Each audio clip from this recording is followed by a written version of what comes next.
I'm Dore Watson, and I'm a grad of the MFA program in 9, and I've been associated for decades, and this is all great. I'm going to read some poems. This is from my latest book of my own work called Dogged Hearts, Lose Late Love. Most individual character, different for each poem. Lose late love. The month flowers waxy and small. Grief is like sleeping in water, he thinks, like throwing light onto the smallest stone.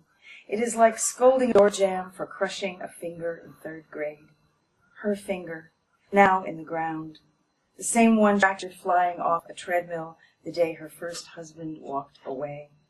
Why these vignettes that long preceded him now, his 91st day without her? Long week after week, a world now narrow, a runner instead of a proper rug. If he could stand her there across the disbelieving room, he'd ask, all sheepish, how she was doing without hunger. He can hear her smile. Look at the lake. Tell me I can have it. And the last poem in the book, God or No God.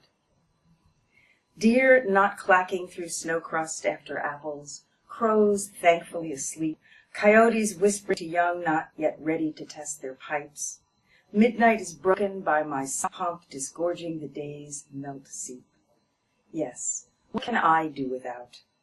The first time I rode the ambulance, there was a hole in someone's head, because all matter crumbles, because chunk and mouth, bone of skull, because this guy knew where to point, that my hands did all the right things, that he died as he meant to, that he made me wildly alive, all true. 10 years on, cumin seeds scorching in the pan are my children, my slip knot, my go-to. Because I believe myself fragrant, I am spitting me back out.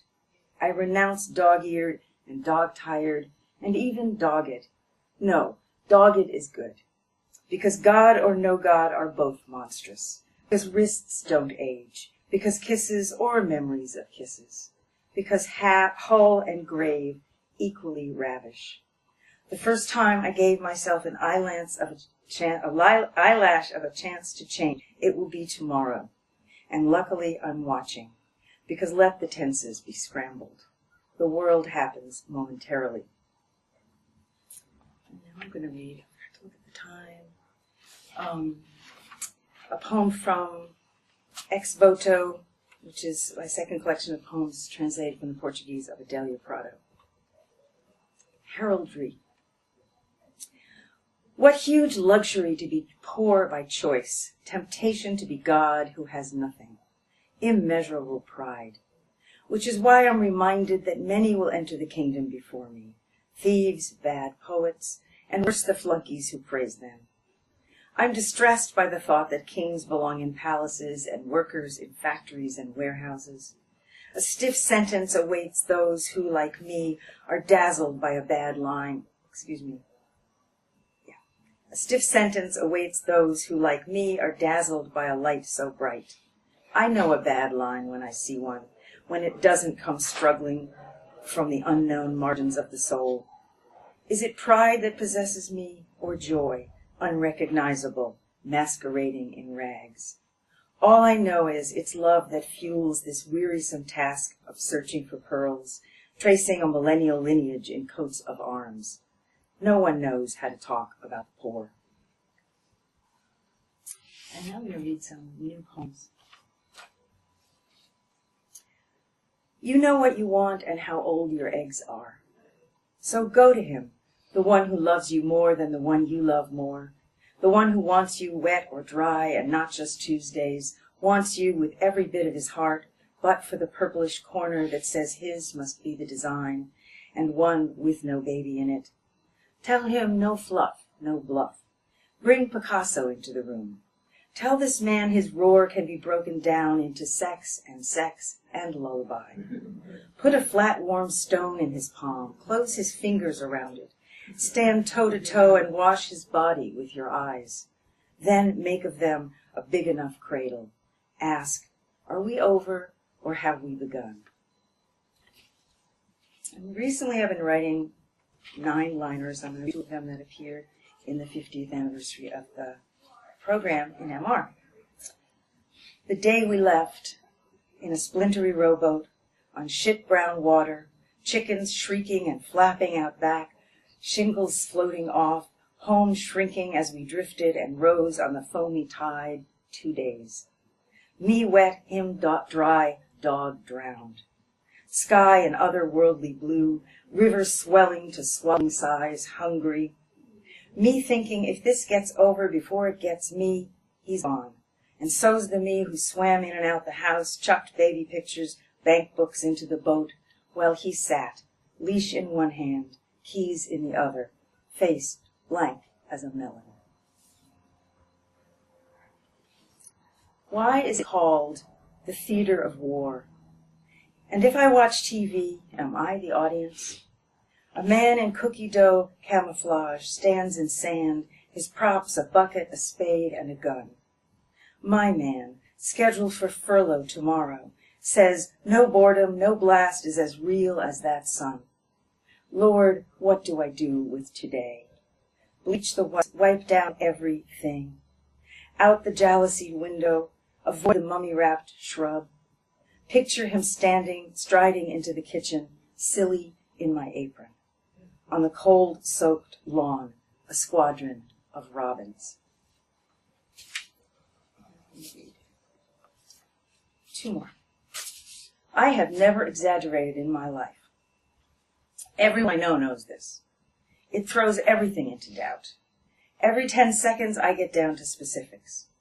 My house shelters 1 hothouse beauty. No, that would be a lie. Altogether different. My house shelters me and 57 unseen creatures. What number would clump? I never draw lines. It's impossible different, so why ever be moderate like me?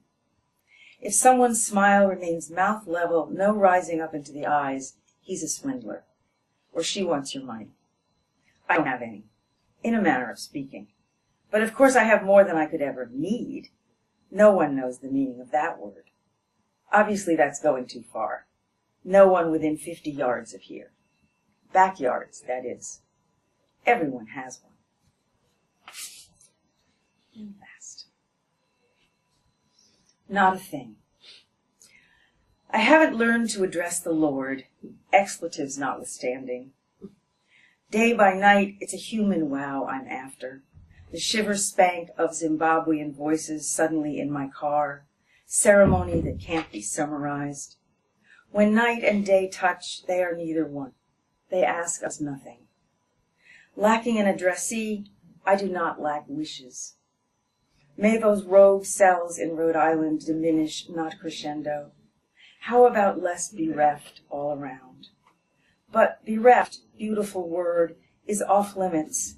Mine having been there only once or twice, mostly nothing but me in my way, while for decades R has been moving kites and birds around with his dark mind, despite the odds, the cost. Ditto many wondrous others heavily laden who still find the right verb, the right time to burrow, spark, wade. Bless the quiet that can't be stilled. Grant us, if not completion, at least open eyes. Grant wise liver the golden thread it's weaving. Grant me glimpses, whiffs of gone lives, and order, the good kind, blooming in hot spots. Let my windows clap softly open, my hoarse psalm twine. Pray me stay eager. I'm stuck on how foodie and foodless don't touch. And already I'm arranging flowers. And how long will oil matter more than water? And how fast will plaque grow into which crevices? Relentless week-long rain pisses me off one minute, thrums me clean the next, while elsewhere walls and walls of it, or none. To do unto, not to separate, not separate. Must I decide to be alone, not to be? For I haven't yet learned to address the sky, and the verb to fathom may never happen. But maybe a light bulb is not what we need, for we are all and each on a train of whatever duration. Before mine derails, why not ask? I ask. For the one right now swallowed by bereft, I ask. For her, for all of us, without an instant of owning this thing, not a thing, astonishment. Thanks.